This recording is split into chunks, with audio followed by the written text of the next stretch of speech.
aí, pessoal, estamos aqui com a mestre internacional feminino Tatiana Ratko. Tudo bem, Tatiana? Tudo bem. Só uma rápida introdução para as poucas pessoas que talvez não conheçam, ou para a juventude que tá aí.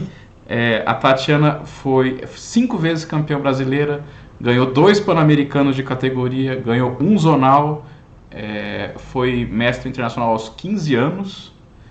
E eu já devo estar esquecendo mais algum título, porque teve bastante coisa. Mas acho que é um resumo bom, né?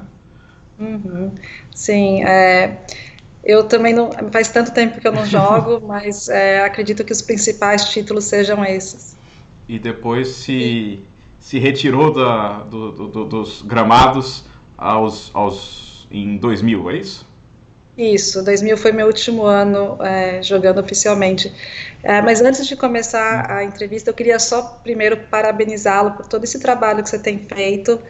Eu consegui assistir algumas entrevistas, foi muito legal relembrar as histórias do xadrez e também poder eternizar esses momentos, né, do xadrez brasileiro. Muito legal, muito parabéns pelo trabalho. Obrigado. Acho que tem algumas histórias e pessoas que merecem ser lembradas. É claro que a gente sabe que sempre vai ser algo pela metade, né? Vai ficar faltando muita gente, vai ficar faltando muita história, mas o que a gente puder lembrar, acho que é bacana, né? Obrigado pelo convite também. Bom, então vamos lá. Começar pelo começo. Quando é que você começou a jogar? Então, eu aprendi a mexer as peças quando eu tinha 5 anos de idade com meu pai. Você é de São Paulo, né? Sou de São Paulo. E aí, meu pai, ele era completamente apaixonado por xadrez. Então, eu tenho essa memória de criança, de muitos momentos da minha infância, ele chegando do trabalho, a gente jantava, e aí o momento dele de relaxamento, de família, era jogar o xadrez. Então, ele pegava algum livro, eu não sei que livros ele lia. Meu pai, ele não chegou a ter um nível bom de xadrez. Eu ganhei dele, acho que até relativamente cedo, mas ele gostava muito. E aí ele colocava o meu irmão de um lado, eu do outro, aí ele começava a fazer alguns lances, ensinar um pouquinho pra gente, mas na época nós éramos muito pequenininhos, então durava acho que 5 ou 10 minutos nossa atenção. E eu até não curtia tanto xadrez na época, porque eu tinha aquela visão que xadrez era um jogo para pessoas mais velhas, né, que meu pai jogava com os amigos mais velhos, e na minha escolinha não tinha xadrez, e eu não conhecia outras crianças que jogavam xadrez. Então o xadrez ficou presente na minha infância, mas não foi um jogo que eu comecei assim cedo a treinar, a estudar. Entendi. Você sabia as regras, mas não mais que isso. Mas já sabia da existência dele. E quando é que teve esse passo de gostar, assim, se divertir jogando? Tem uma história interessante, assim, né? Quando eu tinha mais ou menos uns 7, 8 anos, meu pai tentou trazer a gente para uma escolinha de xadrez. Era uma escolinha que ficava num bairro em São Paulo, italiano, inclusive, mas a escolinha era do Dirk, que é o irmão do Hermann Claudius. E ele me levou, era acho que domingo as aulas, de manhã, e aí depois a gente saía da aula, ia num restaurante legal, tinha uma tarde divertida. Então, minha motivação na época para ir na aula de xadrez era o domingo gostoso que a gente passava por lá. E nessa época eu fazia aula, mas eu ainda não jogava campeonato, não sabia que existia campeonato dente de leite, de categoria, eu só ia lá no domingo, e uma dessas vezes que eu fui, o meu professor da época faltou, e quem veio foi o Peliquian. Ele veio substituir, acho que foi a primeira vez que eu lembro de ter conhecido o Peliquian. E eu lembro que ele chegou a falar, olha, a gente tem uma turma de xadrez no Clube Paulistano, eu acho que ele estava começando o trabalho lá, você não quer vir jogar, experimentar? E na época eu falei que não, eu realmente não, minha paixão ainda, eu tinha uns 8 anos, e aí continuou. E aí eu tive alguns contatos com xadrez ainda por causa do meu pai, conhecendo outras pessoas. Eu acho que eu tinha mais ou menos uns 9, 10 anos, teve um campeonato bem grande no Clube Homes, que era um outro clube que a gente frequentava, e nesse campeonato tinham alguns mestres e outras pessoas importantes, e eu lembro meu pai falando, eu fui só assistir, eu não joguei, né, meu pai que estava jogando campeonato amador, olha só, queria te apresentar uma pessoa importantíssima do xadrez nacional feminino, e na época era a Joara Chaves, que estava ganhando os campeonatos das irmãs. E aí eu lembro, né, de conhecê-la, aí eu pensei assim comigo, nossa, que legal, imagina um dia jogar xadrez que nem ela, mas mesmo assim, na época, ainda não foi suficiente para me motivar. Aí passou mais algum tempo, alguns anos, quando eu tinha, acho que foi em 91, quando eu tinha já por volta de 12 anos, eu fui acompanhar o meu pai num campeonato que era muito famoso em São Paulo, eu não sei se ainda existe, ele chama Campeonato Interclubes, por equipes. E era um campeonato que tinha várias categorias, a categoria especial, a primeira divisão, e lá os amadores que o pai ia. E ele jogava na época pelo Clube Sírio, e eu fui um dia assistir. E dessa vez, de novo, eu encontrei o Peliquian. O Peliquian estava lá representando o paulistano, e ele veio falar de novo, olha, que legal, não sei o que, você não tem interesse agora em vir jogar? Aí eu ainda assim, na dúvida, mas ele falou, olha, vou apresentar uma menina que vai conversar sobre o que é o xadrez, e aí de repente você se interessa. E aí foi a Marina Ramos que ele me apresentou, que era uma jogadora na época, que tinha ganhado já alguns brasileiros de categoria, paulistas, e ela veio me contar que criança também jogava xadrez. Nossa, e que tem campeonatos, e que ela tinha acabado de voltar de um mundial, que eu acho que foi na Polônia, não tenho certeza, mas foi um mundial em algum outro país.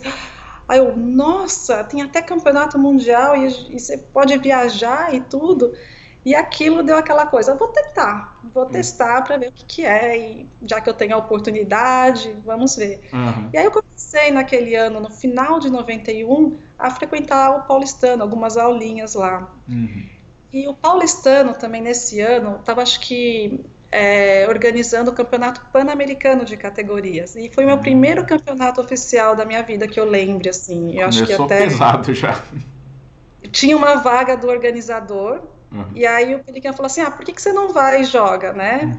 Porque eles tinham uma vaga sobrando e todas as outras crianças já tinham se classificado. Na época, você tinha que se classificar para esses campeonatos. Então, você jogava o paulista, classificava para o brasileiro, jogava o brasileiro, classificava para o pan-americano. E aí, se você ia bem ou no brasileiro ou no pan-americano, você ganhava a oportunidade de jogar o mundial. Eu não sei se hoje ainda é assim. Mas aí eu falei, nossa, e eu achava que eu jogava alguma coisa, porque meu pai jogava xadrez, eu fazia as aulinhas e tal. Nossa, fiquei acho que em penúltimo campeonato, perdi, mas tão feio. Eu acho que eram 10 minutos eu perdi, partida atrás de partida. E aqui me deu um pouco de raiva. Eu falei, nossa, eu achava que eu jogava alguma coisa, né? E aí eu comecei a estudar, assim, deu um clique. E aí eu ia no paulistano e até comecei a ficar, sei lá, ficava um pouquinho mais da minha aula, ficava mais. Aí comecei a ganhar espaço, assistir aula de um, assistir aula de outro. E em 92 teve um campeonato brasileiro de meninas até 16 anos, e eu fui e joguei sem nenhuma pretensão, eu ainda tinha 12, 13 anos, categoria acima da minha, e de repente eu ganhei o brasileiro. Eu falei, nossa, de um ano estudando só.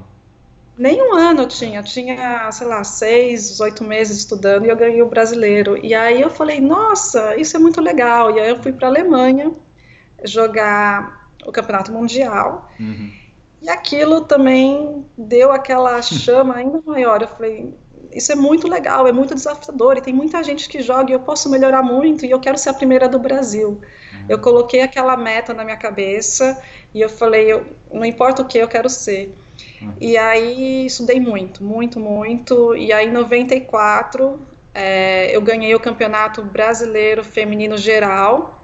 Na época, se eu não me engano, eu fui a mais nova até o momento de ter ganho um campeonato tão importante. Não sei se esse recorde foi depois... 14 anos? 14 anos. Isso. E aí eu comecei a ganhar vários títulos e viajar mais, e foi uma coisa puxou a outra, assim. Não, mas... legal. Vamos só voltar um pouquinho, porque aí você já estava jogando bem.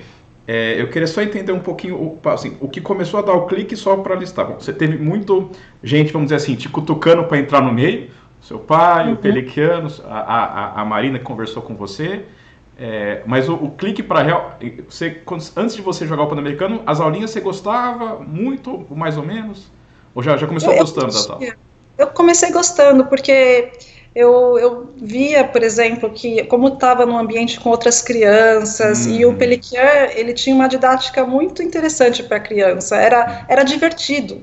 Então não era uma aula chata, você não ia lá e ficava, sabe, sério, jogando. Era uma aula que tinha brincadeira, tinha momento de diversão, tinha momento sério, mas era um ambiente muito gostoso, e tinha muita criança e era uma turma boa, assim, né, que fazia o paulistano. Então, eu acho que juntou tudo, assim, o ambiente, o Peliquian, que era um ótimo didático para jovens, também a minha paixão de gostar de desafio, assim, eu descobri isso lá também. E esse Pan-Americano que você apanhou bastante, esse clique, você já sabia essa faceta de você, de quando perder, você falar, não, na próxima eu vou ir melhor, ou foi ali que você descobriu? Eu acho que foi ali que eu descobri uma parte minha que durou toda a minha carreira de xadrez. Eu tinha muita dificuldade de perder, assim. Aliás, eu até brinco, né, que o Peliquier não era só o meu técnico de xadrez, ele era até um pouco psicólogo na época, porque eu ficava, nossa, muito brava de perder. Era difícil lidar com derrota, assim, eu não queria perder. Tanto é que eu fiquei muitos anos sem perder para nenhuma mulher do Brasil, porque eu não... Era a minha meta, assim, eu não queria perder de jeito nenhum. E às vezes, até quando eu estava em posição até inferior, até perdida, eu falava, não me importa, eu não vou aceitar empate, eu vou virar isso, eu vou ganhar. Eu tinha isso muito forte em mim, assim, e eu acho que ajudou esse comecinho, assim, de ter perdido muita partida. Legal. Nessas aulas do Pelican, assim, quando é que a maior parte do seu treino era nas aulas, o que você começou a fazer sozinha? Ou era realmente, basicamente, as aulas? Olha, minha memória de que funcionava a minha semana, né? Eu ia para a escola de manhã, aí eu chegava da escola, almoçava, tal, aí eu ia para o paulistano. E eu lembro que eu chegava lá quando abria, assim, a turma da tarde, eu não sei se era 2, 3 horas, e ficava até praticamente fechar, que eu não sei se era 7, 8. Todo santo dia? Praticamente, eu acho que 3 a 4 vezes por semana, e acho que chegou um momento que era quase todo dia, assim, eu posso confirmar com o Pelican, mas era muito. E eu gostava também de estudar sozinha, mas quando eu estudava sozinha, eu adorava fazer combinação, matar probleminha. Tanto é que eu acho que eu devo ter um recorde feminino de menina que mais matou combinação nesse livro, porque eu tinha tanto livro, eu fazia tanto. Qualquer lugar, qualquer tempo que eu tinha, eu estava lá, matando combinação, fazendo, e ajudou muito, né, porque quando você está no início da sua carreira, ser muito boa em tática, em combinação, te dá uma vantagem, né. E aí... eu estudava sozinha também, principalmente na época de férias, que eu tinha mais tempo. Fim de semana eu acabava jogando muito, então eu jogava bastante campeonatos no Clube de Xadrez São Paulo, jogava de categoria, eu jogava bastante também.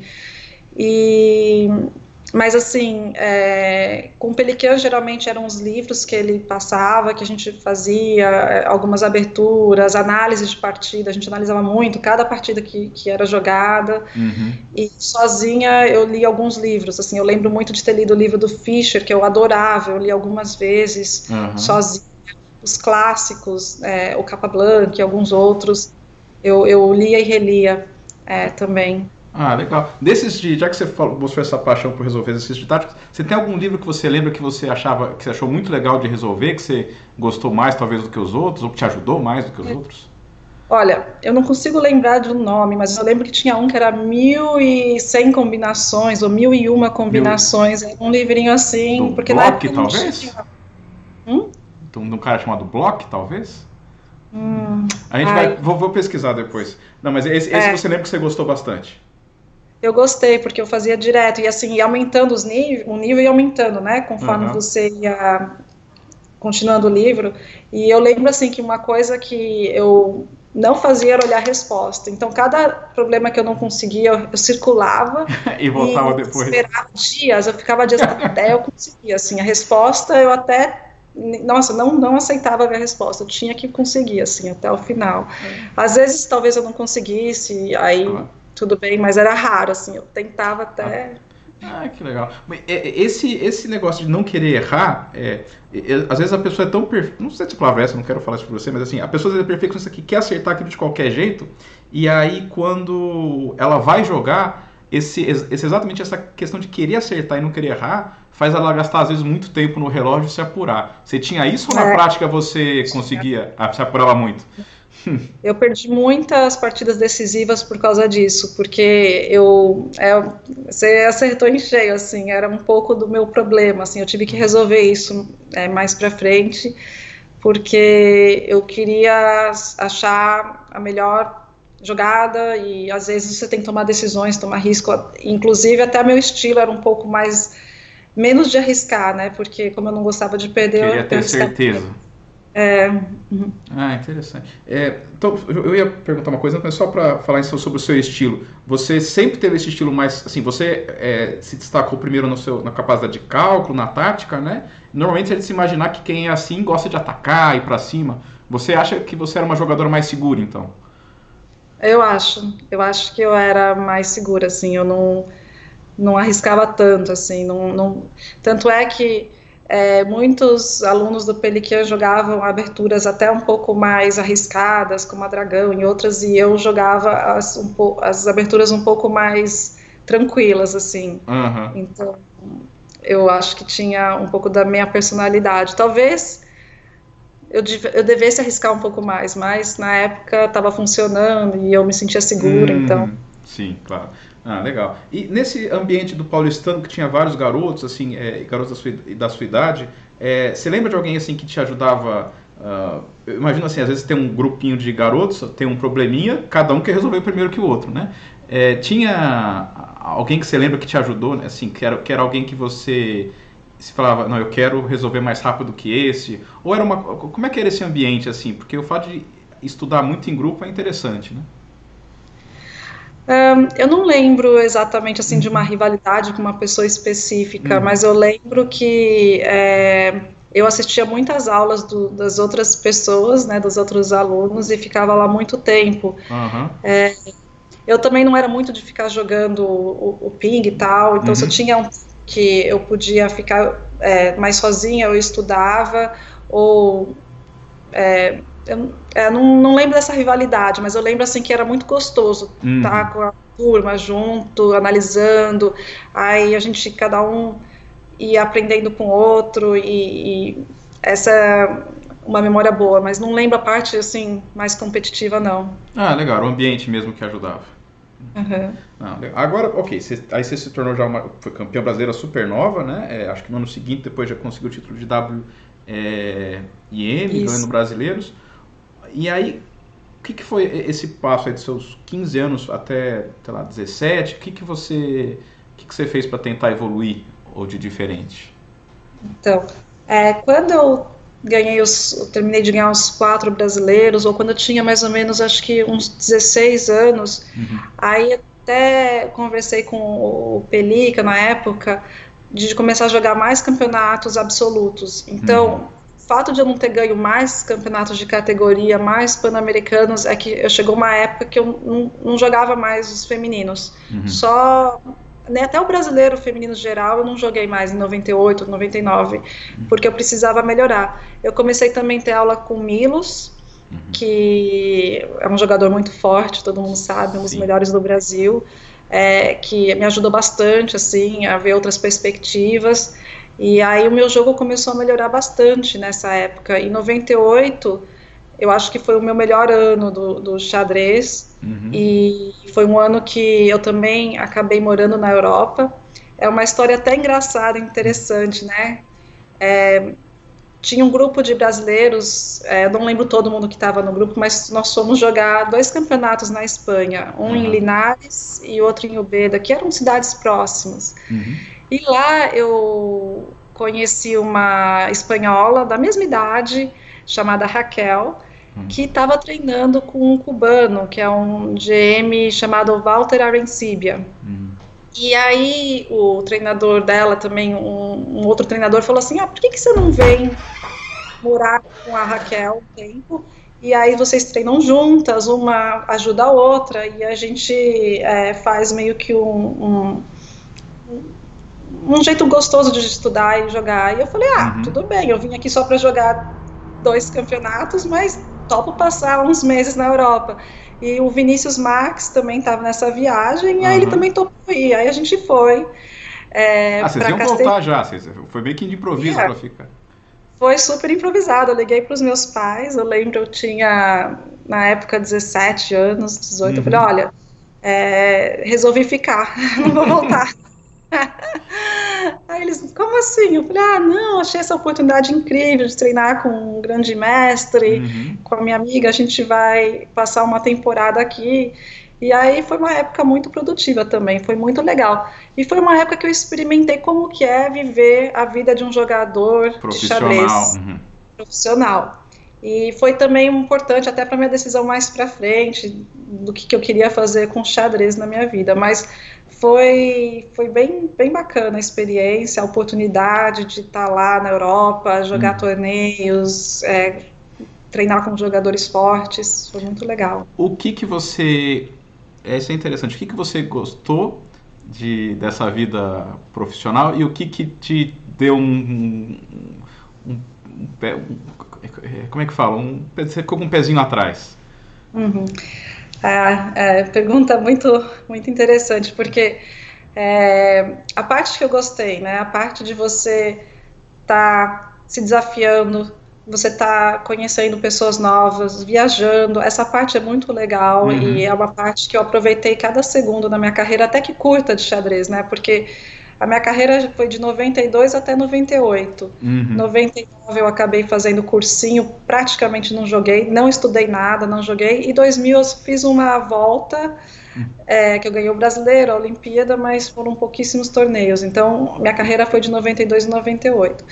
E o que eu percebi, né, que profissionalmente, para você até conseguir se sustentar com o xadrez, ou você realmente tem que morar na Europa por muito tempo, e o esforço que você tem que fazer para depois de um tempo aumentar um pouquinho o seu nível é enorme. Então, no começo, você estuda esse tanto e você melhora esse tanto. Aí depois você vai estudando esse tanto e vai melhorando aqui. Aí depois você vai...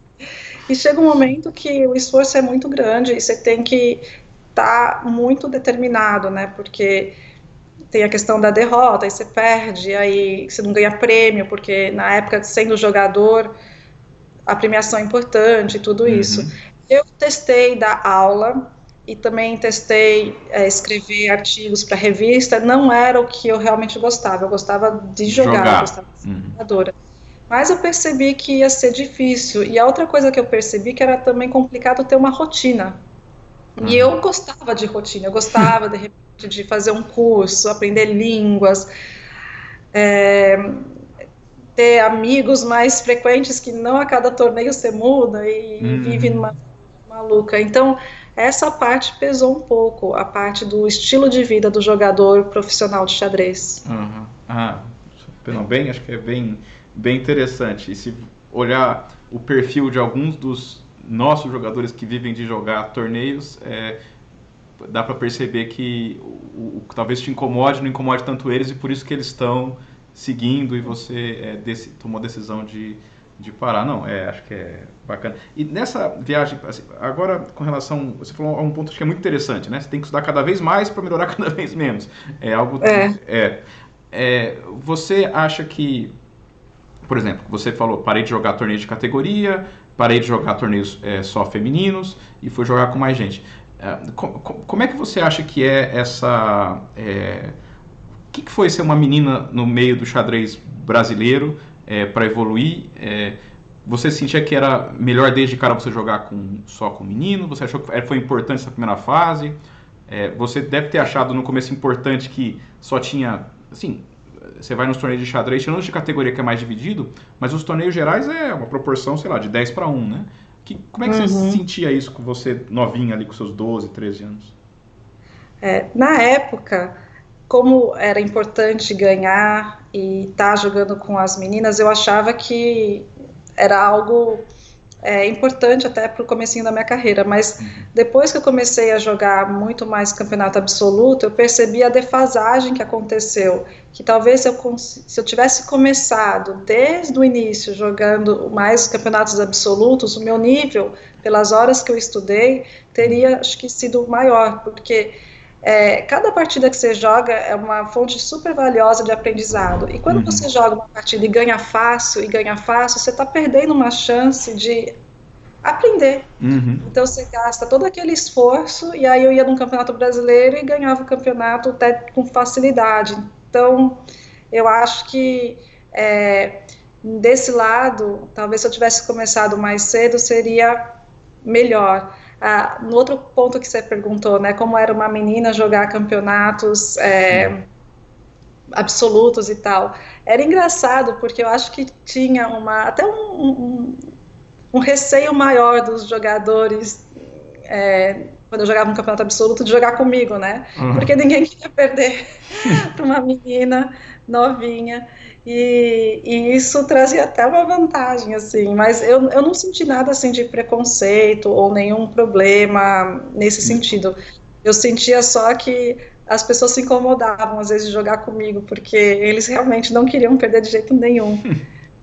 A Judite, num dos livros dela, fala que uma das felicidades dela, quando ela tinha seus 10 anos, né, ela era meio que baixinha, meio gordinha, e ela falava que a felicidade dela era ver os marmanjos ficar vermelho de raiva quando tomavam um golpe dela. Então você tinha um pouco disso.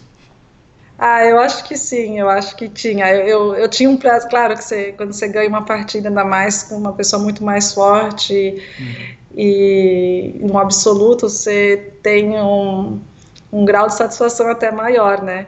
E eu ganhei um campeonato que foi um campeonato importante, que era chamado Copa Mercosul, que foi feito lá no Clube de Xadrez São Paulo. Eu ganhei empatado com o Alejandro Martinez, que era um mestre na época, e nesse campeonato tinha muita gente boa que jogava, e eu joguei um torneio sólido, assim, foi muito bacana, e fui ganhando, e cheguei lá, e foi para mim um marco, talvez. Foi ver o resultado do meu trabalho, né? Então, quer dizer, eu não era só mais a Tatiana, campeã brasileira de jogar com só meninas, agora eu estava tendo resultado no mundo absoluto também. Legal. A gente já conversou um pouco antes, claro, eu acabei já sendo a minha resposta, mas eu acho que faz sentido perguntar agora. Você escolheu desse torneio, né, uma partida que tem o seu lance da vida. Qual que foi e por que você escolheu? Então, eu tentei relembrar muitas partidas que eu joguei, né, mas essa partida em específico, ela não teve um lance, assim, brilhante, mas ela foi uma partida importante porque me deixou numa posição muito confortável para chegar na primeira posição empatada nesse torneio.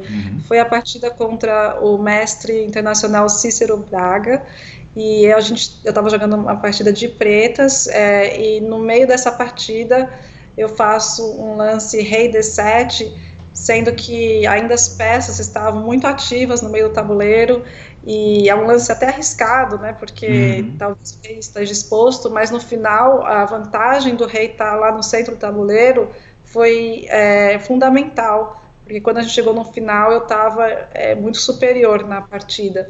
Então foi um lance que eu lembro que eu tive que tomar coragem para fazer. Eu lembro assim, eu falei, não, eu vou fazer porque eu consigo reposicionar minhas peças, consigo depois contra-atacar, meu rei tá ok aqui, e vamos lá. Eu frente, mesmo com alguém muito mais forte que eu, ele era muito mais forte, eu acho que ele devia ter não sei quantos pontos a mais de rating, mas bem mais forte na época. Legal. Eu acabei ganhando. Vamos fazer um vídeo dessa partida.